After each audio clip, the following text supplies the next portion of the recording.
Everywhere that doesn't have a strong Christian heritage is a fucked up place with bad morals.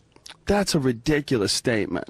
That's a ridiculous statement. Everywhere that doesn't have Judeo-Christian values is a fucked up place. I think that, yes, I think it should be perfectly reasonable, respectable thing to say that our culture is better. I believe our culture is better than everywhere else in the world. Culture of Christians. I think Christians are running around doing ketamine and fucking each other. European and American culture, which is based on Judeo-Christian values, is better than other cultures. I think it's uncontroversial to say so.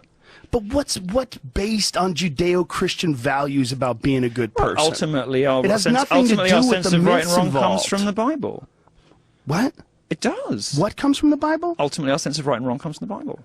Our sense of right and wrong. I think your sense of... there's the only way that a person could have ethics and morals and treat each other well. No, I didn't say the only way. Don't you think that people understand what's good and what's bad? Listen, if we're going to have a conversation, we can't keep talking over each other like this. When someone's trying to make a point about something that's complex like this, if you think that the only way for a person to have ethics or an understanding of each other or compassion for each other is to rely on ancient myths that are easily scientifically disproven, well, that's what Christianity is. No, I didn't say that. I said that the specific set of values that you have is influenced more than you would like to admit by your Judeo-Christian heritage. It's influenced by there are certain things that I think all of us have. What you are. I mean, I might take it to extremes. Who you are, but who you are. Being a gay man who I am. that's how promiscuous. I behave. It's what I do. But that is prohibited in the Bible. Yes, but I agree that it would be better if I didn't behave like this, and if I could choose to be heterosexual, I would do so. Self-loathing homosexual. No, and I won't have this. You need to read a wonderful essay by Brett No, I don't need to read shit. I need to know what the fuck you're saying. Okay, so Brett Easton because what you're saying is who you are. It's not prohibited in the Bible. You are, because I don't think my sexuality is an important component of my It's a huge part of you. You talk about it all the time. Well, it's a massive part of what we've talked about on the show. I think it comes up anytime you want to make a funny point. It comes up anytime you want to define your sexuality or your urges or your decadence. I think you jump to it because I think it's you. Well, I think people leap to the most different thing about themselves, or the most unusual thing about themselves, anytime they want to be funny or be,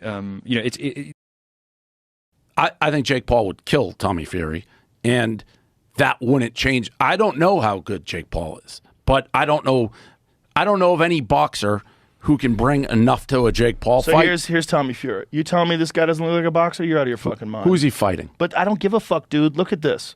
Look at this. He's fighting a professional boxer. The guy's fighting looks good. Dude, you're crazy if you don't think Tommy Fury's a boxer. Look at that uppercut! Shut the fuck up, dude. No. Shut the fuck up. Watch this. Find the Tommy Fury. Find the Tommy Fury fight on the Jake Paul card. Shut the fuck up. This guy cannot. Please shut the fuck up and watch this.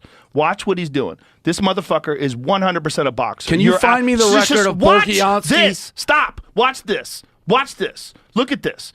Look at this. What is that? This guy's a fucking boxer, man. That doesn't prove anything. From like my perspective, I've seen my dad, and he was very like, you can see from the videos from 2014 before he started going low carb and everything, he was carrying about 50 extra pounds. Right. And he didn't exercise. And he didn't have enough energy to exercise. That's not but true. But it didn't look that's like not true. that. That's not true. He just didn't do it. No, I don't believe that. But when you say he didn't have enough energy to exercise, did he walk around? Well, yeah, but you can drag yourself through things. And you can drag yourself through an exercise routine. You can. Oh, you most certainly can. You most certainly can. You don't have to do a lot. You just have to do something. You walk up hills. You jump a little rope. You take a little tiny kettlebell. You do a couple cleans and presses. You do a few push-ups. You do a few sit-ups. You get your blood pumping. You're moving. You're alive. You're exercising. To say you don't have enough energy to exercise, that's crazy. Can you walk to the refrigerator? Then you can exercise. I'm not saying that you have to run marathons. You can exercise, and everyone should fucking exercise. I think if marriage is a certain thing, which is the context for procreation, for the building of the nuclear family. What about people that get married that don't have kids? Are you opposed to that? What if they get married, they decide, you know what, we don't need kids. I'm going to get fixed. You get your tubes tied. Let's travel the world. Well, what do you mean am I opposed to it? I mean, I think that every married couple should be open to life. But what if they don't want to? Are you opposed to them being married? If marriage is only for procreation and to bond a family together, what about people that are deeply in love that never want to have children? I don't think it's not only procreation, but that is one of the fundamental definitional aspects of it. Of course, there's more to marriage just than that. And what about people that are infertile? they fall in love and they realize that they can have babies. And they don't really necessarily want to adopt. Is that okay for them to be married? Because then by definition, marriage falls into a completely different thing, because then it's a bond of love. It's a union of love. See, this is the thing with all these goddamn demonstrations. That guy's willingly cooperating. Well, yeah, I mean, look at that. He's practicing the technique, and practicing technique, you either cooperate or your arm breaks. Well, this isn't even cooperating. This guy's throwing himself on the ground. This is silly. This guy's running towards him and letting this guy clothesline him. Come on, that doesn't ever happen. The guy's just standing there. This would never work against a trained fighter. Never. Not in a million years. You get a NCAA Division I wrestler, he's going to shoot on this guy, and this guy's going to be on his head in seconds. It just doesn't work. I mean, yeah, but again, the goal is not necessarily face-to-face combat. You know, if you can pick other things that are more military and are trying to kill, when the goal is kill, the goal is not killing or meeting force with force. The goal is keeping people safe in Aikido. That's the why goal I brought in up Krav Maga is to kill you or to kill your opponent as quickly as possible. Well, that's why disable them. That's why I brought up wrestling, because wrestling, the goal isn't to kill you either. Wrestling, the goal is to just hold on to you.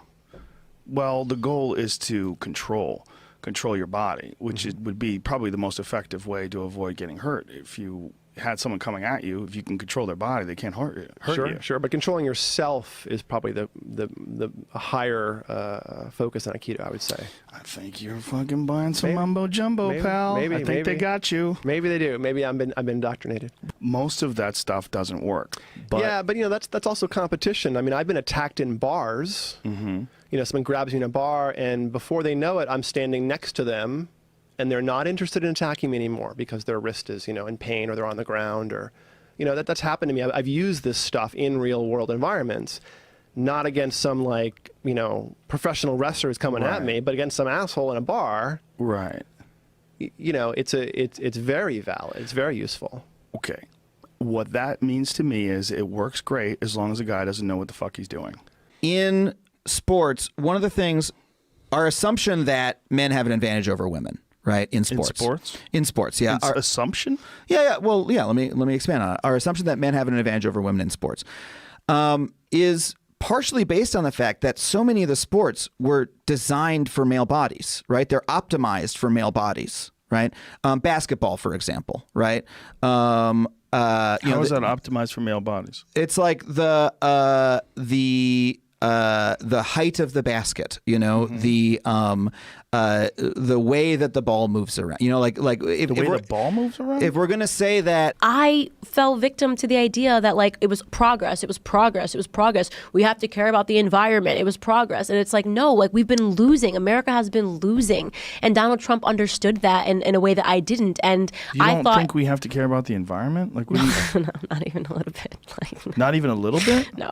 Okay, let me clarify this. I don't throw trash on the ground. Like I'm not saying like we need to like, you know, trash the environment. Like, but do I believe in climate change? No. Okay, but this is an incredibly complicated subject. Right. And if you would have to talk to a bunch of different scientists and see how they gather data and see what they understand about CO2 levels and what's the danger of them and what can combat it and what could not. Have you done all this, or do you take this flippant opinion based on the party line? This is not. Human beings, if they never existed, the Earth has constantly gone through cycles. The question is not whether or not the Earth has gone through cycles of cooling and warming. Right. The question is, are we exacerbating that? The vast majority of scientists say we are. Okay. Now, this could negatively impact all sorts of coastal cities. This could be a gigantic problem. This is not like propaganda that's drummed up by some sort of big business that seeks to make money off of this, or some sort of a they were organization. making money off of it. Al Gore might have made some money off of it. No, but like who's making money the agreement off that of we were in, they were that was like the amount of money that America was losing. But here's what I was going to ask you. So let's just wait a minute. The amount of money America was losing. Who is America? In the Paris Agreement. This is the reason why we wanted to get out of the Paris Agreement. But that's what I wanted to get to. So let's say we all agree that global warming is real. I don't believe it's real. Okay, so I can't sit here. But here's the question. But why have a belief?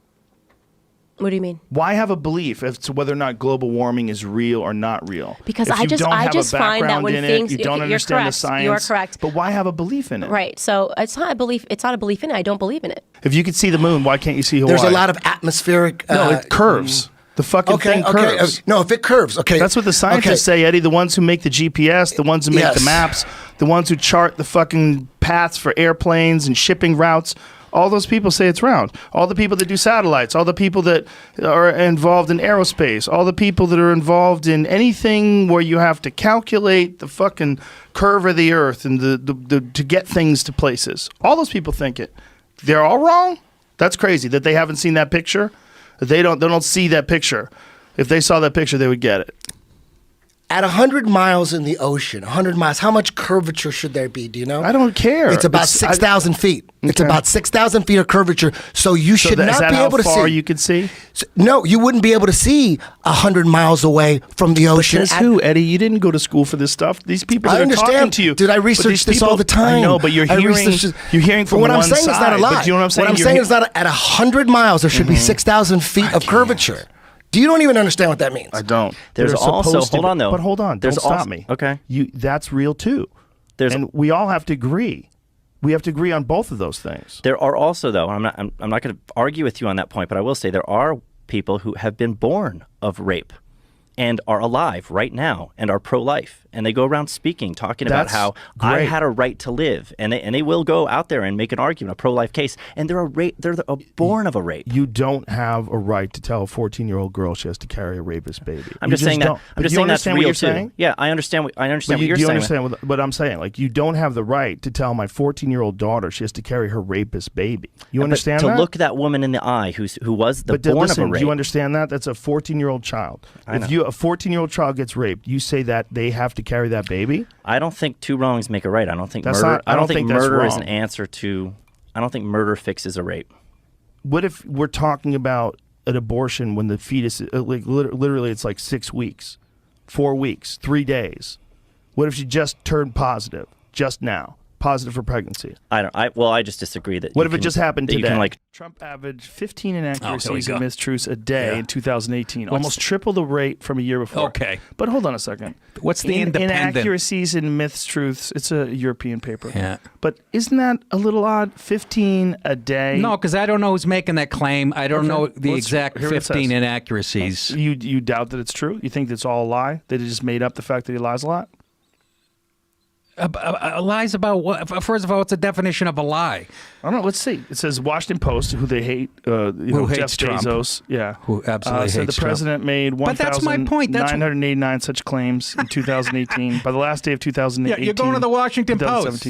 That's my point. But let's see what it says. I mean, they can't lie. The total figure has risen to 7,600. So you think they just made up all these lies? Of course, not all of them, I'm sure. But you could go back with Hillary and fucking count.